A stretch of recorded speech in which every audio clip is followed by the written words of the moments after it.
In today's video, we're going to go through my Sony FX3 rig build out, show you all the different components to it, why I chose these parts, and what problems they solve for me. All right, action.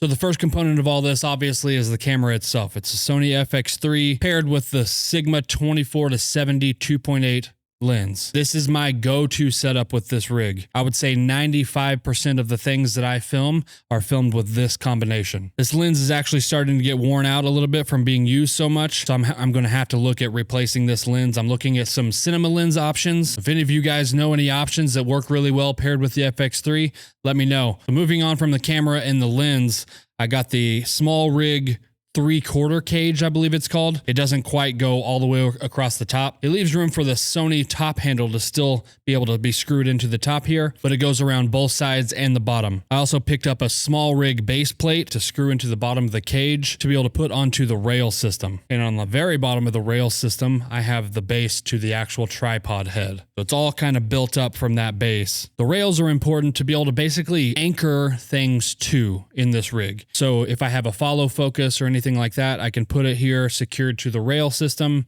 and then it can turn the follow focus system. The way that I power things is through one of these small rig V-mount batteries. I use that primarily, honestly, just to supply power to the monitor, and it lasts a long time. The monitor that I use is a little overkill for what I need it for, the Atomos Ninja 5, and it's secured to the top with this newer little mount that you can unscrew and swivel any side to side. You have this one turning point right here, so you loosen that, and it loosens all axes of that thing to be able to turn it really fast and efficient to be able to turn the monitor wherever I need it. That is secured to the top of the top handle here using this small rig adapter and then the extension. I would say that these are pretty much necessary whether you're building out something like this or not if you use the FX3 with this top handle. For some reason, they decided to not make this handle very long whatsoever, so there's really not room for your hand. I have pretty big hands, and whenever I grab underneath here, if I tried to squeeze my hands underneath where the actual handle is, it doesn't feel very comfortable, especially for longer periods of time. It extends it by quite a bit,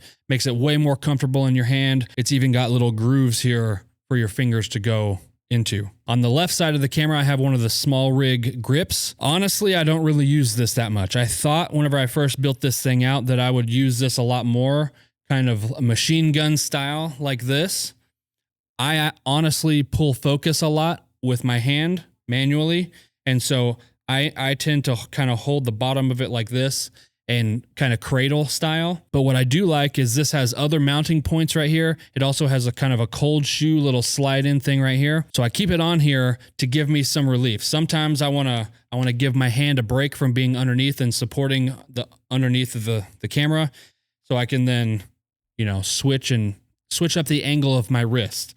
Some of the stuff that I shoot is hours at a time. And even though primarily I use the easy rig whenever I have this whole thing built out like this to be able to save my back a little bit of strain, it's still nice to be able to switch up your hand positioning sometimes and not always just be locked into having your hand in the same spot for hours and hours and hours of filming. Then on the very top here, we have the microphone that is in the top handle slot. The microphone that I have currently on here is the Audio-Technica AT875R. This is a great shotgun microphone. I use it for all my interviews boomed up over people. Everybody wants to fight. Everybody wants to look cool. You're gonna go in and get punched in the face, kicked in the face, taken down, embarrassed probably. You know, you're locking yourself in the cage. It is a great microphone, especially for the price. It's a little bit smaller than the actual hole is here in the top handle. But what I did is I just bought a couple of these rubber spacers just to fill that gap, and it works perfectly. The thing that I use to hold the plate on the back is another small rig plate here. This is not one of the plates that also power, that send power. So I just use the cables for that. Whenever I very first started to build out this rig, I also used a cable going from this battery to power the camera and the monitor at the same time. But I ran into a couple issues with that. I don't know if any of you out there have had the same problem, but it locked my camera up several times, multiple times. And then I read some horror stories from people about it frying their motherboard by doing stuff like that. So I just use the Sony batteries to power the camera itself, and I use the V-mount battery to power the monitor. I get a lot of time out of the monitor because the V-mount is only powering it. It would be way more efficient if I could find a way to be able to just plug this in and power that, but that kind of scared me off from doing it. I don't know if it was the battery or if it was the cable that I had or what, but I did not want to take the chance of frying the motherboard on this thing. The cool thing about an FX3 is that you can build it out like this or you can not build it out like this. And if you don't have it all the way built out, it's super light, super versatile, just that mirrorless camera feel, but you get the cinematic quality still. All these things that I have on here just solve an issue. External battery on the back here to power this almost all day long. The top handle to be able to have an XLR microphone, whether that's boomed out doing an interview or on the camera like this, doing documentary style things. The rails to be able to hold the battery or a follow focus system. The side handle to be able to change your grip up or mount other things too. The cage to be able to hold all of it together. Everything about this solves a problem for me, and that's why it's on here. It's still pretty light in terms of like full rig build outs. So you're still pretty versatile. I cover a lot of athletic things. So I gotta like run around with football players, do a lot of athlete sort of things.